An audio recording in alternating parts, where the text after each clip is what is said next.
When you think about perfectionism as a survival response for social safety, we can see that it really is rooted in complex trauma and that relational aspect of complex trauma, that where as a small person, that our attachment and social needs are not met and we can't regulate as a developing nervous system. And so these high stress environments really cue an inner critic voice.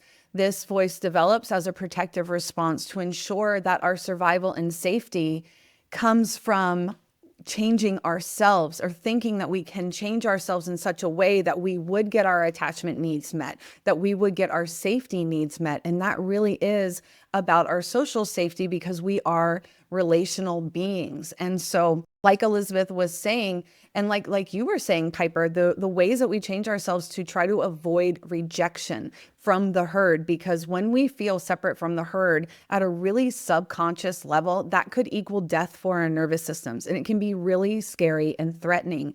And then when it comes to physical safety, we want to avoid the harm, like you were saying, and I felt it before too. I would hide a lot, especially if I didn't feel like I could manipulate, control in little ways the environment that was going on around me. And it really comes at a high energetic cost. All the energy, that driving energy that goes into this driving perfectionism, that has its own cost. And then when we add rejection in, that is like taking a bullet for this person who is having this kind of driving perfectionism. That's what I've experienced within myself. And it really does feel truly threatening to go against this voice and to not be able to do all the things that make ourselves feel perfect, the environment perfect, our appearance perfect, cleanliness, the way we perform, the way we show up in the world.